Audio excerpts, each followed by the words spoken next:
Okay guys, mabuhay maligayang pagbabalik sa aking YouTube channel. Of course, nakikita niyo si First Lady Lisa Araneta Marcos na masayang masaya. Of course, isa nga siya sa mga dumalo sa grand launch ng Metro Manila Film Festival.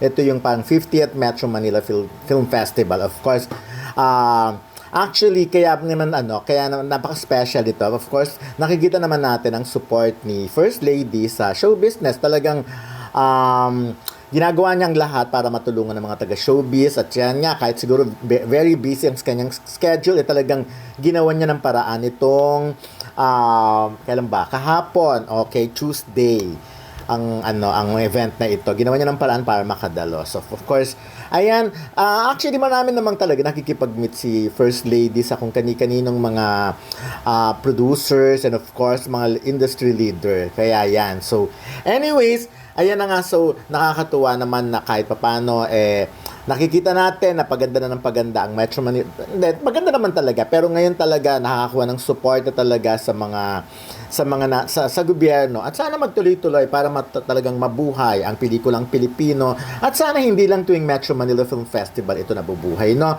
Dapat talaga buong taon o talagang mabuhay na. Kasi ngayon, alam naman natin, tuwing Metro Manila Film Festival lang nanonood ang mga tao. So, nakakalungkot lang yung gano'n. But anyways, ako nabubonggahan ako. Ito nga sa grand launch ng 50th MMFF. Ayan. Kasi talagang inayusan talaga ang Manila City Hall. So, ang Manila City Hall nga ngayon, si Mayor Hani, nakunya nga ang naatasang, kumbaga mag-handle, maging chairman ngayon ng MMFF. So, sa Manila, kaya i-expect na natin na karamihan ng mga event ay sa Manila. Magaganap, hindi katulad, di ba, pag sa Pasig, Pasay, or whatever. Ito, pinapakita dito. Alam mo, yun talaga, inayusan nga again, no? Pagpasok ko pa lang dun sa Bulwagan, sa second floor na makikita mo yung mga title ng movies na pumatok at naging part talaga ng Metro Manila Film Festival. Kayo talaga mga 1980 Taga sa Panahon. Ayan, 1981 Kisap Mata, 1982 Himala, 1983 Karnal. Ayan, so talagang mararaminis mo kung ikaw talaga mahilig ka sa pelikula at noong pa man ay nahihilig ka ng manood.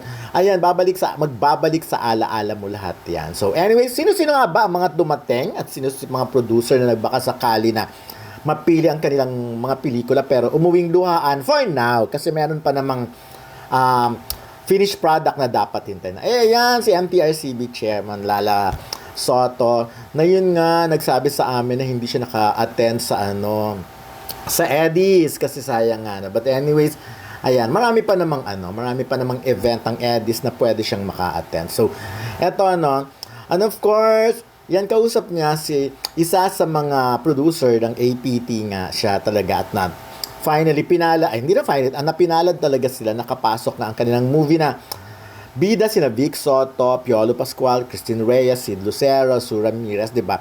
At bonggang-bongga yon. So, swerte din talaga, no? Sometimes may mga hatid talagang swerte talaga si Vic Soto pang Metro Manila Film Festival. At ayan, so ako natutuwa ako na nagkikita-kita doon yung mga producers, yung ibang mga alam mo mga bagong producer. Because before naman, di ba nakikita natin, halimbawa, ang Viva Films, Regal Films, dati kasi may Seiko Films, ayan, Star Cinema of course. At syempre, again, pinalad din naman sila. Like kasi nga, pinapasok din yung mga ibang pelikula. Like halimbawa yung kay Vice Ganda. And of course, si Ras Cortez ng Actors Guild or PPT, kapisanan ng mga artista ng pelikulang Pilipino. Parang yun, siyang president. Kaya lahat naman ng mga industry, ng mga industry leader ay nandyan. So ito yung time, actually I'm sure, sa time na to parating na si First Lady, inuna ko lang ipakita kanina dahil gusto kong i-highlight yung support niya sa showbiz na talagang hindi siya nag-speech, wala siyang mga ganun, presence lang niya, pupunta lang siya yung mga ganyan. So of course nakita natin si GMA Films na nandun, and of course si FDCP chairman Direct Joey Reyes, of course MMDA chairman si Don Artes, at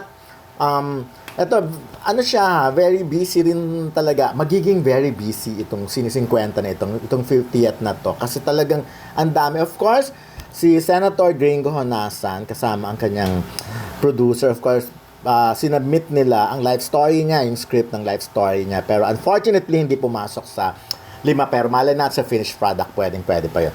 Ito naman, kung natatandaan nyo, of course, aside from Manila Mayor Hani Lacuna and MMDA Chairman Don Artes, si Lisa Manibog, yung girl na naka-red. I remember 1982, Binibining Pilipinas International, siya ang nanalo. Of course, kabatch niya si Maria Isabel Lopez. So, actually, nakausap ko siya, na-interview ko to sa latter part ng press ko. And si ano yan, of course, di ba, ang GMA talagang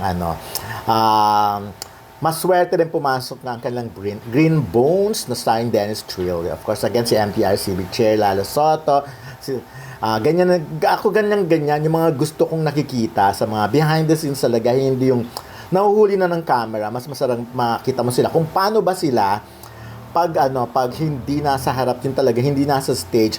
Of course, dumating si Sylvia Sanchez na may entry rin, but unfortunately hindi nakapasok. And si Brian din ang mentor, hindi rin nakapasok yung movie nila. Pero again, top 5 pa lang ito. First 5 pa lang ito. Meron pang 5 pipiliin ng mga pelikula dahil this year 10 nga ang entry uli. At syempre, ayun, malay natin, ito kasi yung script ang pinagbasihan. Yung susunod yung next na 5, ano na ang pagbabasihan nun? Yung finished product. Meaning to say, tapos na dapat ang pelikula nyo at papanoorin nila yon. So, doon natin makikita.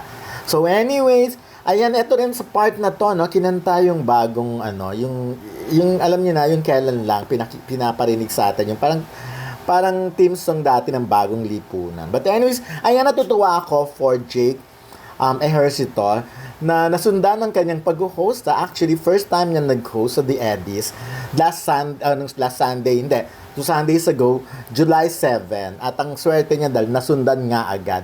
Because, alam naman natin kung saan nag-aral si Jake. Nag-aral din yan sa abroad talaga. So, bagay din sa kanya ang maging host talaga. May kalaban na sila Luis Manzano, Billy Crawford. Of course, first time niya at sinasanay niya pa ang sarili niya. Kaya, naniniwala naman ako na in time, magagawa niya rin talaga ang mga bonggang hosting. Siyempre, wala pa siya sa mga point na nag-a-adlib. Plus, for now, nagbabasa-basa pa lang siya ng mga teleprompter. But again, congratulations Sir Jake dahil at least nasundan agad ang hosting job mo after The Eddies. Anyway, yan na muna for now ang chika ko sa katatapos lang